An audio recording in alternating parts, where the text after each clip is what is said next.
Hello and welcome back to Inside the 20. Today, we will be going over the week 5 recap, headlines kind of thing. If you have not checked out my 1 through 4 recap, please go check those out. So, starting with the Colts, one of my key factors that I took away from that game and from what the Colts have looked like all season is, are the Colts actually any good? Okay, the Colts are averaging 32.6 points per game, which is so far second behind just Detroit. But one of my biggest things, obviously, quarterback is the position. And Daniel Jones has looked like that guy. And it's been really hard to deny that with how good he has played. Their only loss came against LA on the road, 27-20. Okay. But so far, Daniel Jones has completed 71.3 of his passes for about 1,300 yards, 6 touchdowns to just 2 interceptions with a really good 105.1 QBR. And that's really impressive for a dude that was basically thrown away by the New York Giants. And it really goes to show what, the situation you're placed in. We've seen guys all around, Baker Mayfield bouncing between the team. Now he's found his team and now he's found his identity. But same thing, it goes for Daniel Jones. We're only 5 weeks of the season and he's already looked like a very big piece to this Colts team that has looked especially like a contender in the AFC.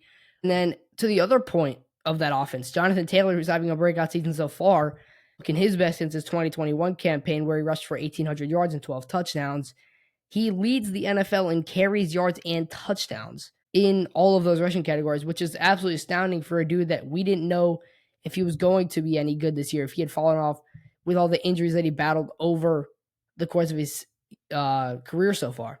And then to the other side of the ball, the defense. They have allowed just 16.4 points a game, which is third ranked in the NFL through week 5. Like I mentioned, we're only, 5 weeks in, but the defense has looked amazing. You gave up 8 to Miami, winning 33-8 in week 1. You just put BTA to the Raiders 40-6, right?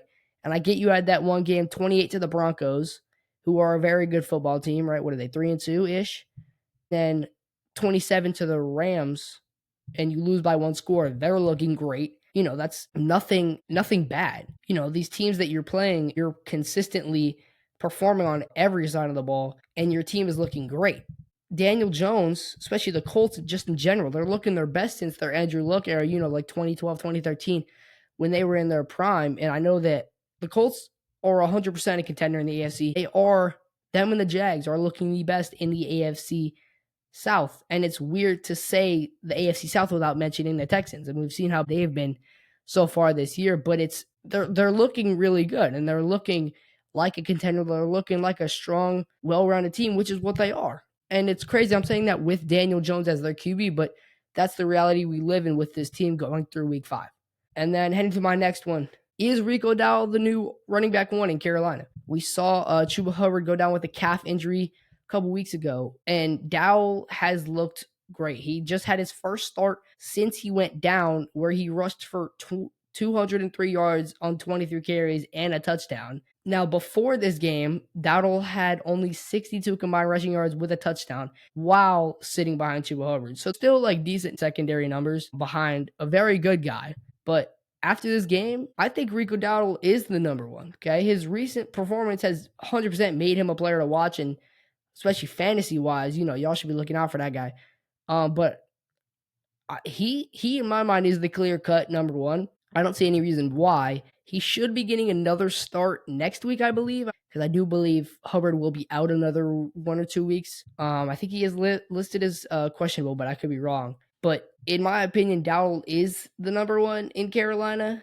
And I think this next game is going to be especially pivotal to see just how he does, after having such a huge game, after having all that momentum and all that weight on his shoulders, coming back and doing that. It's going to be a really big question to see if he can do it again, to really just be like, hey, is he actually consistent? Is he actually that guy who we can trust and start above the very stacked running back that we have? And then to my next one. It's my favorite guy, bro. Emeka Egbuka. Is he the front runner for the Offensive Rookie of the Year? I think so. I think it's a clear cut, He's looking great. He has 25 receptions for 445 yards and 5 touchdowns, averaging 18 yards per catch. Okay, that's insane. Like, he ranks 4th in receiving yards and 2nd in touchdowns among all rookies, as well as top 5 in every category I just mentioned in just wide receivers in general. Like, this dude is him. This dude is great. He's the first player in NFL history with at least 25 receptions and 400 receiving yards and 5 receiving touchdowns through his first 5 career games. How crazy is that? Like Jamar Chase, who won Offensive Rookie of the Year in 2021, granted that class was kind of garbage, and took his team to the Super Bowl alongside Joe Burrow, didn't have these numbers, okay? He contributed 163 yards and a touchdown in the win, 38-35 over the Seahawks on the road. Like, he's a rookie, dude. And he's putting up these amount of numbers. He's coming in looking like he's been here for multiple years, looking like Jamar Chase. And he was just named NFC Offensive Rookie of the Month for September. And that's just crazy. Like, and this class is very good. Don't get me wrong. This class is very, very good, especially wide receiver wise and just skill positions in general. You have competing with all these guys, bro. Like, you have Matthew Golden, Territorio McMillan, Travis Hunter, who just won the Heisman. And you have all of these guys that he's competing with. And Emeka Egbuka was, what, the 20th pick? Something like that? And he was just supposed to be good. You know, he was supposed to be a guy. A lot of people were iffy on him, didn't know if he was actually going to be anything, especially with that stacked receiver group that Tampa Bay has had and how consistent they are with Mike Evans. You know, he's going into his 11th year with 1,000 receiving yards consecutively. That's insane. And then you have Chris Godwin, who has battled with injuries, and that's a key part. But he's led all the rookies in yards from scrimmage with 291, as well as yards after the catch with 115. Like, that's just unheard of, especially for this dude that was overshadowed, and a lot of people overlooked him. But, you know, these guys are him and JSN are proving why Ohio State is wide receiver U. And to my last headline, you got the Ravens, okay? This is bad news for the Ravens. Ravens are going backwards, and we've all seen it. They sit at 1-4.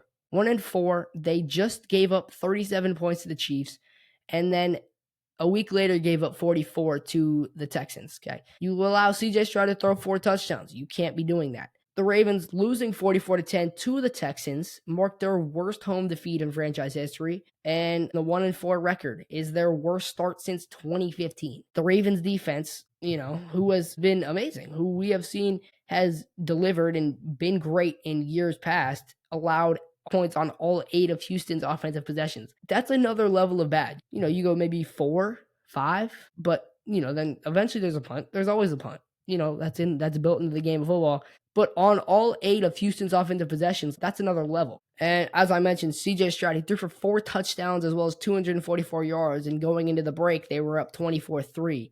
They ended up going up 31-3 before getting the ball back and scoring again. But it just got worse and worse as the game went on for the Ravens. Now, the defense, you can't really give any credit because it's not like they have all their starters in. They've had a lot of defensive starters out, including Marlon Humphrey, Chidobe Awuzie, Kyle Hamilton, and Roquan Smith were all absent due to injuries. And I know all of y'all watching this just, you know, went like, you recognize those names because those are very, very popular names, very big names, especially just in the NFL alone, but for the Baltimore Ravens and just the organization. And those are the centerpieces to their defense. And we've seen it in years past, especially now. You know, we're seeing all these injuries and everything. Joe Burrow's out. Look at how the Bengals are doing. They just picked up freaking Joe Flacco, bro. And this is bad because you have all these guys out. Lamar is out. So you don't even have the offense. Your key centerpiece to the offense, Lamar, is your offense, okay? And it's bad. Cooper Rush obviously struggled. You know, you lose by 34, you only score 10. And you know, Derrick Henry accounting for their sole touchdown, and he hasn't even looked good. He fumbled in the first 3 games, blew the game against Buffalo, blew the game against, I forget who it was, but he hasn't looked good, and he's selling my fantasy team, and it really sucks. But it's the Ravens are not in a good spot, nowhere near in a good spot, and they're not looking good, and they're going to need to figure something out. The Ravens have now allowed 81 points over the last 2 games while just scoring 30. Like, that's really bad. That is horrendous. The Ravens are also the first team in NFL history to allow 37 points in 4 of their first 5 games. That is another thing, okay? Even with Lamar, they're shooting themselves in the foot. And with the injuries, we've seen what that does. You know, you're shooting yourselves in the foot on top of having no defense with everyone out. It's a bad train the Ravens are on right now. And they're going to have to figure something out. Cooper Rush is going to have to do something over these next 2 weeks. These next 2 games, like I said, are pivotal. The Ravens have to win the next couple games without Lamar, without these other guys. They're going to have to figure out ways to win in ways that are not ordinary for this Ravens team and for John Harbaugh. Going to my other scores, starting out with a Thursday night game, the Niners win it over the Rams 26-23. San Fran was able to edge LA in overtime with a pivotal 4th-and-1 stop on the 11-yard line, securing the dub.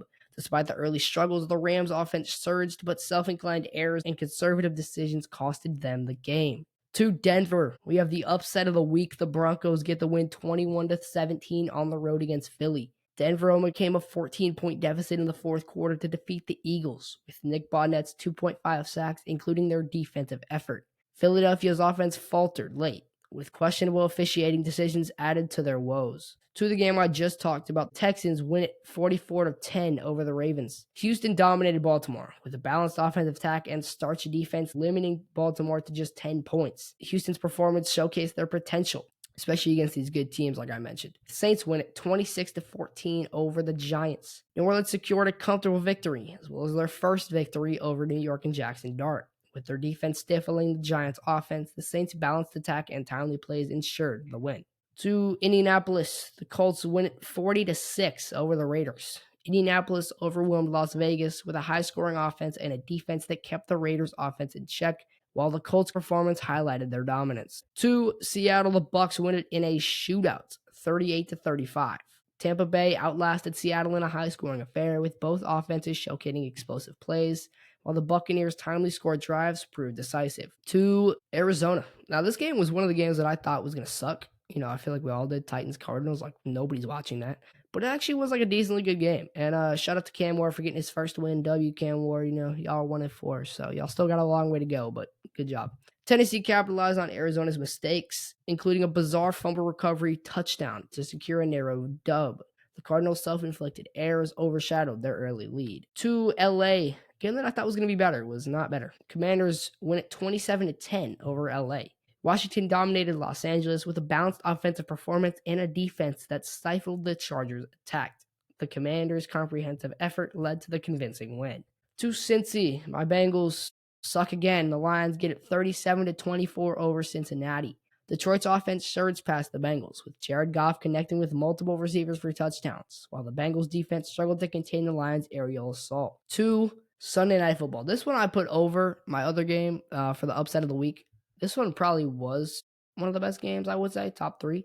Patriots win it on the road 23-20. Also, the Bills, the uniforms were clean. New England edged Buffalo in a tightly contested matchup with a late field goal securing the dub. The Patriots defense made key stops in the final minute to preserve the lead. To the Monday night game in Jacksonville, this one was great. The Jaguars beat the Chiefs 31-28, with Trevor Lawrence scoring the game-winning touchdown with 30 seconds left, while Devin Lloyd's 99-yard interception helped snap Jacksonville's 8-game losing streak. Alright, y'all, so that'll be it for my Week 5 recap, headlines, whatever you want to call it. Thank y'all for tuning in. Y'all made it to the end, y'all a real one. Appreciate it. Make sure to like, subscribe, comment, share, all that stuff. This has been Inside the 20 with your Week 5 headlines recap. Peace.